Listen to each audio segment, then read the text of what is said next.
नमस्कार, आइए बात करते हैं राजस्थान की तमाम बड़ी खबरों की। वही छात्रों के लिए बड़ी खुशखबरी, प्रदेश भर में लागू होंगी नई योजनाएं। मुख्यमंत्री भजन लाल शर्मा का बड़ा ऐलान। चलिए वीडियो को शुरू करते हैं। बात करते हैं राजस्थान के बेरोजगार युवाओं की। पेंशनरों की पेंशन कब मिलेगी? प्रदेश में चल रही नई योजनाएं। सीएम ने लागू की नई स्कीम। राजस्थान में पेंशन को लेकर भजनलाल सरकार ने अहम फैसला लिया है। इसके तहत पेंशन के नियम में बदलाव किया गया है। राजस्थान में कड़ाके की सर्दी का दौर लगातार जारी है। सुबह से ही सर्दी का सितम ऐसा रहा कि कंपकंपी छूट गई। राजस्थान के 2 जिलों में पारा माइनस में पहुंच गया है। सीकर जिले के फतेहपुर में पारा -3.4 डिग्री और नागौर में -1 डिग्री दर्ज किया गया। वहीं जैसलमेर के रामगढ़ और चांदन सुबह बर्फ जमी नजर आई। मौसम विभाग ने आज 17 जिलों में ऑरेंज अलर्ट जारी किया है। राजस्थान में सीजन में पहली बार तापमान -3.4 डिग्री सीकर जिले के फतेहपुर में रिकॉर्ड हुआ है। फतेहपुर कृषि अनुसंधान केंद्र के मुताबिक आज पारा -3.4 डिग्री रहा। इसके अलावा नागौर में -1 डिग्री पारा रिकॉर्ड किया गया। न्यूनतम तापमान में आई गिरावट के कारण यहां जगह जगह बर्फ जम गई। मौसम विभाग की माने तो अभी ठंड से राहत मिलने की उम्मीद कम है। जैसलमेर जिले के रामगढ़ और चांदन क्षेत्र में लगातार तीसरे दिन रविवार को शीतलहर का असर बना हुआ है और पारा शून्य के आसपास पहुंच गया। कड़ाके की सर्दी के बीच रविवार सुबह मोटरसाइकिल की सीटों से लेकर 4 पहिया वाहनों की छतों और शीशों पर बर्फ की परत जम गई। खुले स्थानों पर भी बर्फ की चादर दिखाई दी। रात के समय बाजारों और सार्वजनिक स्थानों पर सन्नाटा पसरा रहा। लोग अलाव और हीटर का सहारा लेते दिखाई दिए। दिन भर ऊनी कपड़ों में लिपटे रहने के बावजूद तीखी हवाओं ने लोगों की धूजनी छुड़ा दी। न्यूनतम तापमान लगातार नीचे जा रहा है, जिससे शीतलहर का प्रभाव और गहरा हो गया। क्षेत्र में शीत मौसम का यह दौर दिसंबर और जनवरी की तुलना में अधिक तीव्र बताया जा रहा है। जयपुर मौसम केंद्र के मुताबिक अगले 2 से 3 दिन सर्दी से राहत मिलने की कोई उम्मीद नहीं है। सर्दी कम होने के बजाय ज्यादा बढ़ने वाली है। जयपुर मौसम केंद्र के मुताबिक राज्य के अधिकांश भागों में आगामी 1 सप्ताह मौसम मुख्यतः शुष्क रहने के साथ ही पश्चिमी, उत्तरी व पूर्वी भागों के कुछ भागों में आगामी 2-3 दिन घना कोहरा छाए रहने के आसार हैं।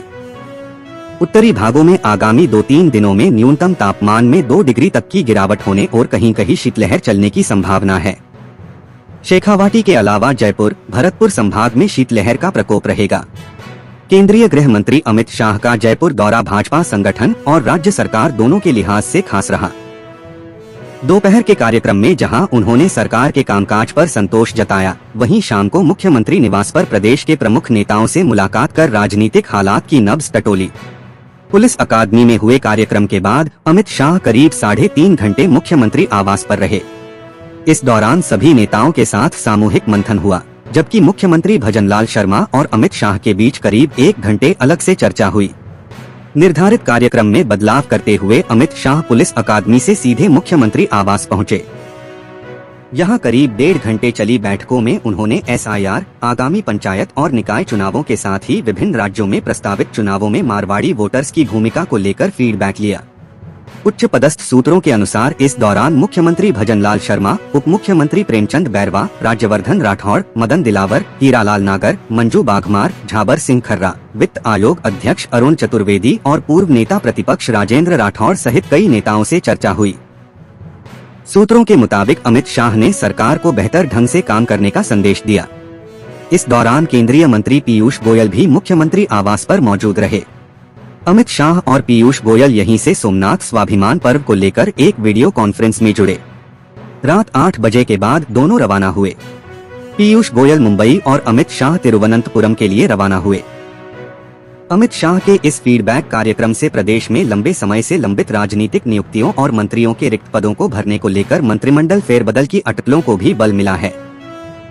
कांग्रेस प्रदेशाध्यक्ष गोविंद सिंह डोटासरा के बयान को लेकर राजस्थान की राजनीति में बयानबाजी तेज हो गई है।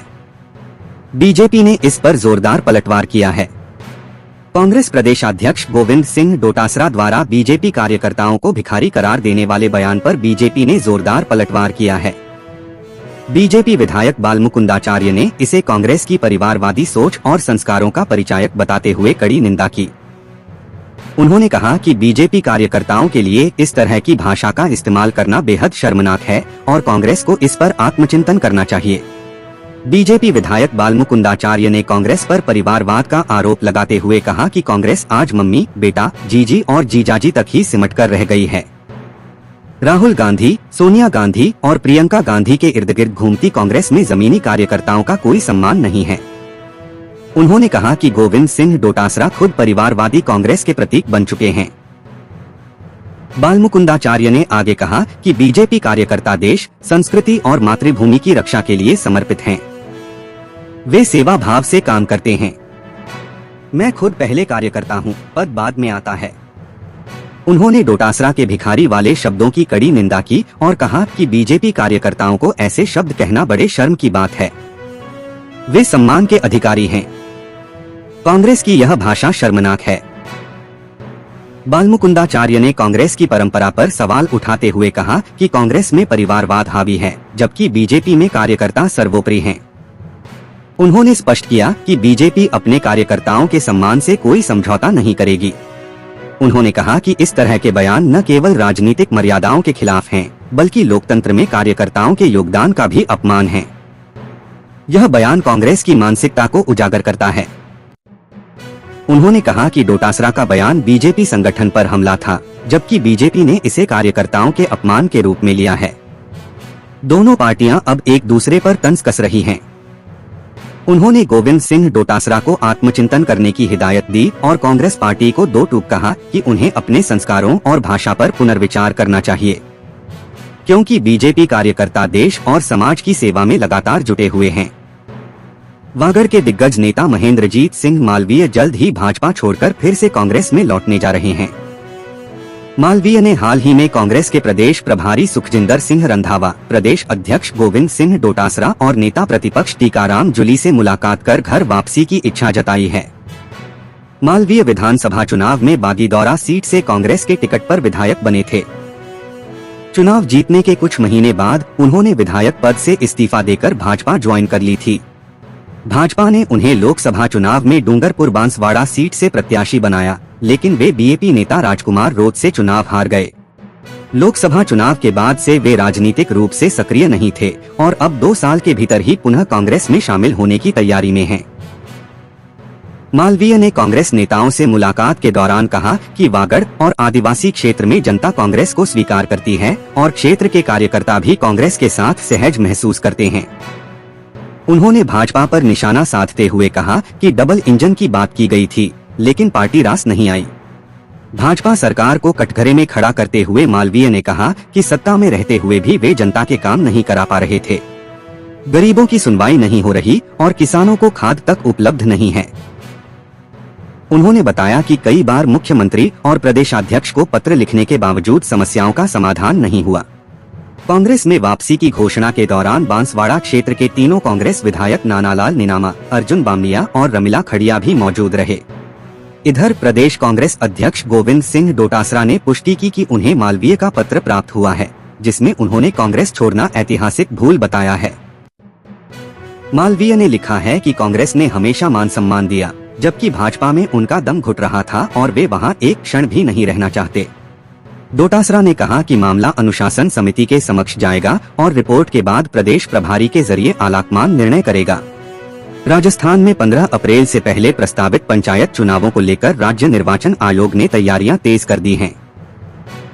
आयोग ने सभी जिला कलेक्टर को आदेश जारी कर पंचायत समितियों में शीघ्र रिटर्निंग ऑफिसर और असिस्टेंट रिटर्निंग ऑफिसर की नियुक्ति करने के निर्देश दिए हैं। आयोग के आदेश के अनुसार आरओ और एआरओ के पद पर प्रशिक्षणाधीन आईएएस या आरएएस अधिकारियों की नियुक्ति नहीं की जाएगी। यदि किसी पंचायत समिति में आरओ के लिए आईएएस या आरएएस अधिकारी उपलब्ध नहीं हो, तो निर्वाचन आयोग की अनुमति से तहसीलदार को रिटर्निंग ऑफिसर नियुक्त किया जा सकेगा। निर्वाचन आयोग ने कहा, इसी तरह एआरओ के पद पर तहसीलदार के साथ साथ नायब तहसीलदार की भी नियुक्ति की जा सकती है। राजस्थान में पंचायत चुनाव की उल्टी गिनती शुरू हो गई है। सुप्रीम कोर्ट ने दोहराया है कि पंचायत चुनाव 15 अप्रैल 2026 तक पूरे करा लिए जाएं। साथ ही पंचायत परिसीमन के मामले में दखल से इनकार कर दिया। सुप्रीम कोर्ट ने पंचायत परिसीमन के एक मामले में दायर विशेष अनुमति याचिका को खारिज करते हुए यह आदेश दिया। अलवर के सरिस्का बाघ अभयारण्य में टाइगर की लगातार हो रही साइटिंग से पर्यटक आकर्षित हो रहे हैं। पर्यटकों को सबसे ज्यादा रोमांच तब मिलता है जब बाघिन अपने शावकों के साथ दिखाई देती है। यहाँ आने वाले टूरिस्ट इसी यादगार पल की तलाश में रहते हैं। ऐसा ही नजारा शनिवार को दिखा। सरिस्का में बाघिन ST-30 अपने शावकों के साथ सड़क पार करती हुई दिखाई दी। यह दृश्य देख वहां मौजूद पर्यटक रोमांचित हो गए और इस वीडियो को कैमरे में कैद करने लगे। इन दिनों में वीकेंड के चलते भारी तादाद में पर्यटक आए हुए हैं। अनुमान के मुताबिक शनिवार और रविवार को करीब 2000 लोग मौजूद रहते हैं। वहीं टाइगर का वीडियो वायरल होने के बाद पर्यटकों की संख्या में भी इजाफा दिख रहा है। आसपास के क्षेत्रों से कई लोग यहां पहुंच रहे हैं। उम्मीद यही है कि सरिस्का भ्रमण में टाइगर की साइटिंग का लुत्फ उठा सके। दरअसल सरिस्का में एंट्री के 2 मुख्य गेट हैं। इसमें सरिस्का का मुख्य गेट जो अलवरजयपुर रोड पर स्थित है। सबसे ज्यादा बाघों की साइटिंग भी इसी मुख्य गेट के आसपास हो रही है, इसलिए पर्यटकों की सबसे ज्यादा भीड़ भी इसी गेट पर रहती है। इधर सरिस्का बाघ अभयारण्य में सफारी करने आए टूरिस्टों को काला कुआं वाटर पॉइंट पर टाइगर ST-21 युवराज नजर आया। टाइगर झाड़ियों से निकलकर ट्रैक पर आया और ट्रैक से पार कर जंगल के दूसरी तरफ झाड़ियों में चला गया। ट्रैक के दोनों तरफ सफारी करने वाले टूरिस्टों की जिप्सी मौजूद थी। इन दिनों सरिस्का बाघ अभयारण्य में टाइगर और टाइग्रेस का कुनबा बढ़ने से लगातार टूरिस्टों की साइटिंग भी हो रही है। सरिस्का सदर रेंज में इन दिनों टाइगर ST-21 युवराज टाइगर ST-2304 और बाघिन ST-9 की साइटिंग हो रही है। पिछले 2 माह के दौरान बाघ और बाघिन लगातार अपने शावकों के संग दिखाई दिए हैं। राजधानी में जगतपुरा की महल रोड आर्मी डे के अवसर पर मुख्य परेड का आयोजन होना है। मुख्य परेड से पहले रविवार को फुल ड्रेस रिहर्सल में भारतीय सेना की ताकत, तकनीक और अनुशासन जिसने भी देखा आश्चर्यचकित रह गया। 15 जनवरी को होने वाली 78वीं आर्मी डे परेड से पहले फुल ड्रेस रिहर्सल में टैंक, मिसाइल, ड्रोन, लड़ाकू विमान और आधुनिक हथियारों की दमदार झलक देखकर शहरवासियों में मानो देशभक्ति का जोश भर गया और मौके पर मौजूद युवाओं ने आसमां देशभक्ति के नारों से गुंजायमान कर दिया। असली परेड की तर्ज पर रिहर्सल में VIP प्रोटोकॉल, फ्लाई पास्ट और राष्ट्रगान से माहौल पूरी तरह सैन्य रंग में रंगा नजर आया। आज सेना दिवस परेड की रिहर्सल का दूसरा दिन है। 78वें आर्मी डे और सेना दिवस परेड की तैयारियों को लेकर जगतपुरा के महल रोड पर सुबह करीब 8:30 बजे से गतिविधियां तेज हो गई हैं। रिहर्सल देखने के लिए हजारों की संख्या में लोग महल रोड पर जुट गए। फुल ड्रेस रिहर्सल में इंडियन आर्मी की अलग अलग टुकड़ियां परेड में शामिल हुई। टैंक, मिसाइल, ड्रोन तकनीक, आधुनिक हथियार प्रणालियां, सैन्य सुरक्षा बलों का फ्लैग मार्च और स्पेशल डॉग्स भी रिहर्सल का हिस्सा हैं। लड़ाकू विमानों और हेलीकॉप्टर की फ्लाई पास्ट का अभ्यास भी किया जा रहा है। सेना दिवस परेड रिहर्सल के दूसरे दिन फ्लाई पास्ट खास आकर्षण रहा। इस रिहर्सल में भारतीय सेना के प्रमुख लड़ाकू हेलीकॉप्टर अपाचे AH-64E शामिल हुए, जो अपनी ताकत और आधुनिक क्षमताओं का प्रदर्शन कर रहे हैं। इनके अलावा चीता और चेतक हेलीकॉप्टर भी फ्लाई पास्ट में हिस्सा ले रहे हैं। महल रोड के ऊपर से होने वाले इस एयर शो सेना की ऑपरेशनल तैयारी और हवाई ताकत की झलक से हर कोई रोमांचित हो उठा। इसे देखने के लिए बड़ी संख्या में लोग मौके पर पहुंचे।